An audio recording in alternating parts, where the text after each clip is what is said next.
Quartou! Estamos aqui, minha gente. Como é a vontade de Deus. E eu vou dizer uma coisa para vocês, hein? Enquanto Deus me der saúde, internet, sabedoria e vocês aí para receber uma palavra, é isso que eu vou fazer até o último dia da minha vida. Isso é um voto que eu fiz a Deus. Pregar todos os dias, te servir todos os dias. Não somente na igreja onde eu pastoreio e nas igrejas que eu também tenho sobre os meus cuidados, mas aqui todos os dias você tem uma palavra de fé, de ânimo, de paz, prosperidade e encorajamento, uma palavra bíblica. Não é minha opinião, não. Uma palavra de Deus. Tá bom? E essa semana já estamos chegando, Gabriel. No final... Você está jejuando, Gabriel? Você não está com cara de quem está jejuando, não. Você está muito rosado, filho. Você está muito coradinho. Tô te vendo, rapaz. Eu que tô com essa cara mal acabada aqui. Mas vou te falar um negócio, cara. O jejum traz tantas experiências para nós. Eu tenho experimentado nesses dias e tenho recebido muitos testemunhos, inclusive de pessoas de outros ministérios que decidiram engajarem-se conosco nessa jornada de pelo menos 180 horas de jejum, onde na primeira semana jejuamos pela nossa família, na segunda semana pelas causas profissionais e financeiras, na terceira semana vida emocional e sentimental e agora na última semana nós estamos jejuando pela nossa vida espiritual e pelas causas impossíveis. E é por isso que desde segunda-feira aqui nós temos ministrado palavras de fé, de situações que aqui na terra não tinha resposta. Aqui na terra não tinha saída. Aqui na terra não tem solução. Só que o que nós precisamos, antes de se manifestar aqui, se manifesta aqui, nas regiões celestiais. Como bem disse o apóstolo Paulo, graças a Deus, Pai do nosso Senhor Jesus Cristo, o qual já nos abençoou com toda sorte de bênçãos espirituais nas regiões celestiais em Cristo Jesus nosso Senhor. Qual é a nossa missão agora? É fazer com que aquilo que está pronto no céu se manifeste na terra e se manifeste na nossa vida. Tá bom? Eu quero ler com vocês aqui Ezequiel capítulo 37, um texto muito conhecido que fala sobre a visão que Ezequiel teve, vinda da parte de Deus, sobre o vale de ossos secos. Isso é uma visão, gente, tá? Antes de entrar no texto, para a aplicação que nós vamos fazer hoje, vale a pena lembrar que esta visão estava em linha com o tempo do cativeiro babilônico, onde a nação de Israel, por conta desse cativeiro que durou 70 anos, se enxergava e também estava sendo vista pelas outras nações como um grande vale de ossos sequíssimos, porque Israel não acreditava mais na sua restauração, embora houvesse uma promessa para isso. E as nações também já estavam dando Israel como morta, como acabada, como destruída, sem condições alguma de algum dia, em alguma circunstância, se colocar de pé novamente. E então Deus vai dar essa visão ao profeta Ezequiel para dizer a ele que embora Israel se enxergasse como um exército morto, ossos sequíssimos em um vale de morte, Deus tinha um novo plano para essa nação. Um plano de restaurá-los e torná-los ainda mais forte do que antes eles eram. E de fato, é o que Deus vai fazer quando, por ordem do rei Ciro, isso mesmo, o povo de Israel recebe a sua carta de liberdade, autorizados a saírem de Babilônia e regressarem aqueles que queriam para a sua terra natal em Jerusalém de Judá. Ok? Só que hoje eu quero trazer um entendimento novo para você, dentro do mesmo texto, sem ferir a hermenêutica do mesmo, mas eu quero ler com vocês aqui Ezequiel capítulo 37, versos 4 e 5, diz assim: profetiza sobre esses ossos e diz-lhes: ossos secos, ouvi a palavra do Senhor. Assim diz o Senhor Deus a estes ossos: eis que farei entrar em vós o Espírito e vivereis. Inclusive, é uma pergunta que o próprio Deus vai fazer para Ezequiel: poderia Ezequiel, porventura, reviver esses ossos? E Ezequiel, de bobo, não tinha nada, ele não dá a opinião dele sobre aquele relatório. A resposta dele foi: Senhor, tu sabes. E quando Ezequiel diz isso, ele está dizendo assim: olha, na minha visão, nas condições que eu tenho, não existe resposta para isso. Mas se o Senhor quiser reverter esse quadro, se o Senhor quiser mudar esse relatório, se o Senhor quiser transformar essa circunstância, se o Senhor quiser pegar o desfavorável e tornar o desfavorável em favorável, tu podes qualquer coisa, Deus. Eu acho que você até poderia escrever aqui, ó, Deus pode tudo, que vai ser o nosso tema de hoje. Deus pode tudo. Então, quando Deus vai dar essa palavra para o profeta Ezequiel na visão, era uma visão, a Bíblia diz que então eu profetizei como me ordenara o Senhor, e soprou vento dos quatro cantos, e cada osso foi juntando a seu osso, e houve-se um ruído, e foi crescendo nervos, carne, pele, mas ainda eram corpos estendidos ao chão. E então o Senhor vai dizer novamente: poderiam viver esses ossos? Você sabe, profetiza de novo Ezequiel, e o Espírito vai soprar novamente, e aqueles corpos reviveram, e de pé se colocaram, a ponto de se tornar um exército grande em extremo. Eu quero declarar sobre a sua vida que Deus tem vida para aquilo que o mundo decretou morte.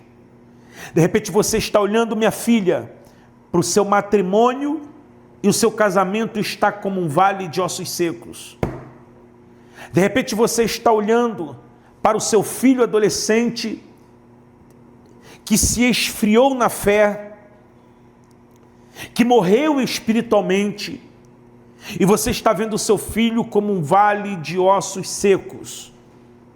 De repente você está olhando para sua filha, uma moça, uma jovem, uma mulher, que tomou uma escolha errada na vida, afastando-se da presença e da vontade de Deus.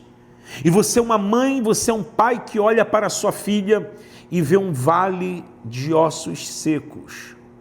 De repente você é um empresário que nesta quarta-feira, ao chegar no seu escritório, uma empreendedora que ao abrir a sua loja, ao abrir a gaveta, o que você vê é um relatório de impossibilidades, um vale de ossos secos. Mas eu quero acreditar na palavra profética que agora o Senhor coloca nos meus lábios para liberar a sua fé. Onde você estiver agora, abra sua boca e profetiza, aleluia. Abra sua boca e profetiza. Pastor, eu tenho qual garantia de que se eu profetizar, Deus muda esse vale? Pastor, qual é o certificado de autenticidade?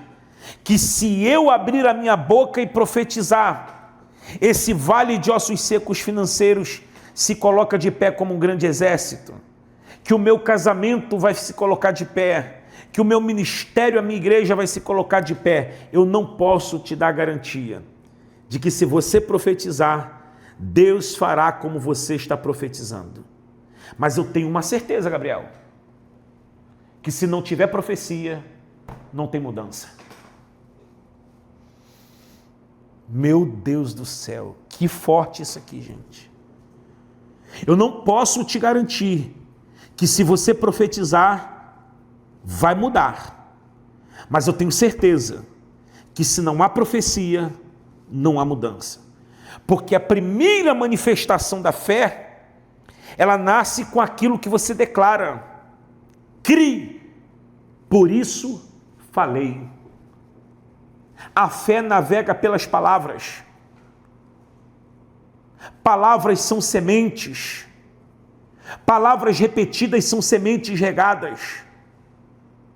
E por mais que eu não tenha garantia 100% de que aquilo que eu falo, aquilo que eu declaro, aquilo que eu profetizo, os céus vai entrar em linha com a minha profecia e mudar esse vale, eu não tenho garantia, mas eu só posso fazer o que eu posso fazer. É meu dever acreditar que a palavra profética está em minha boca. E se Deus ligar essa palavra no céu com aquilo que eu estou ligando na terra, então esse vale se transforma num grande exército. O que você não pode é contemplar de forma passiva. O que você não pode é cruzar os seus braços diante desse vale de ossos secos. O que você não pode é se tornar um mero assistente da morte que ora está diante dos seus olhos.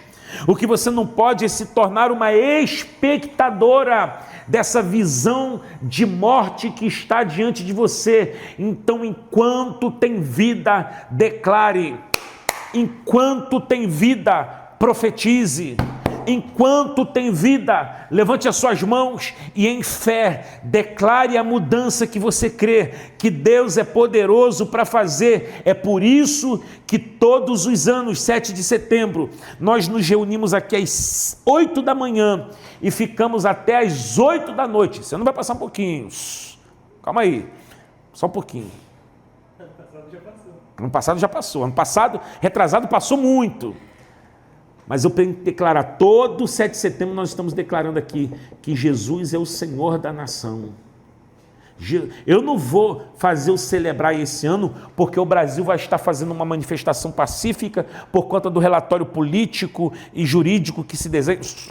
Eu já faço isso há mais de 10 anos, filho, 7 de setembro. Há mais de 10 anos a gente encerra esse encontro com o quê, Gabriel, 7 de setembro? A gente termina com o quê? E aquele hino nacional, porque nós somos cidadãos dos céus, mas somos brasileiros com orgulho. Eu não vou vestir verde e amarelo esse ano por causa do cenário, não. Eu já faço isso há mais de 10 anos. Ah, mas está piorando. Mas isso não anula o poder da declaração profética.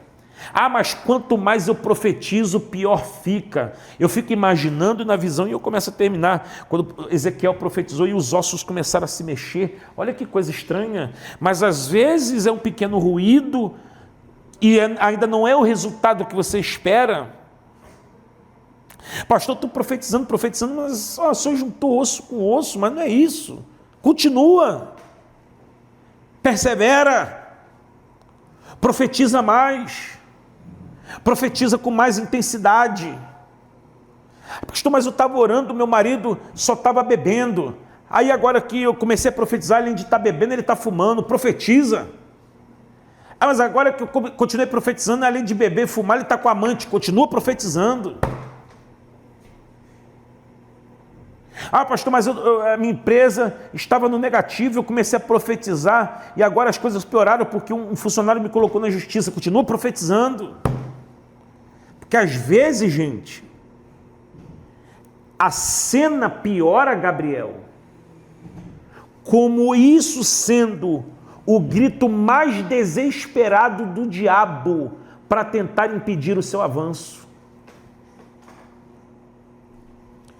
Porque até o diabo sabe que se você não parar, se você continuar crendo e declarando, os céus entrarão em seu favor, em nome de Jesus. Libera isso, meu filho. Libera isso em nome de Jesus. Romanos capítulo 8, versículo 11 diz assim: e se o Espírito daquele que dos mortos ressuscitou a Jesus habita em vós, aquele que dos mortos ressuscitou a Jesus vivificará também os vossos corpos mortais pelo seu Espírito que em vós habita. A palavra profetizada, mas o Espírito que sopra, resultado é vida restaurada. Quero declarar que esses ossos sequíssimos se tornarão em um grande exército, aleluia. Faz sentido, gente, essa palavra? Então deixa seu like, se inscreve no canal, manda para mais 10 pessoas agora, pega essa setinha, manda no grupo da célula do GCA, manda. Tem gente que precisa ouvir isso aqui. E quando você compartilha, você se torna meu parceiro na evangelização. Eu termino te perguntando, você já se viu no meio de um vale de ossos secos? Um vale de impossibilidades? Um vale de morte? O que a sua vida precisa é do sopro do Espírito. E através da palavra profética, soprará em nome de Jesus. Amém e amém. Deus abençoe sua quarta-feira com paz e prosperidade. E não deixe faltar o pão sobre a mesa, o óleo sobre a cabeça. E que venha sobre você toda a direção de Deus. Em nome de Jesus. Deus tem mais para a sua vida. Até amanhã.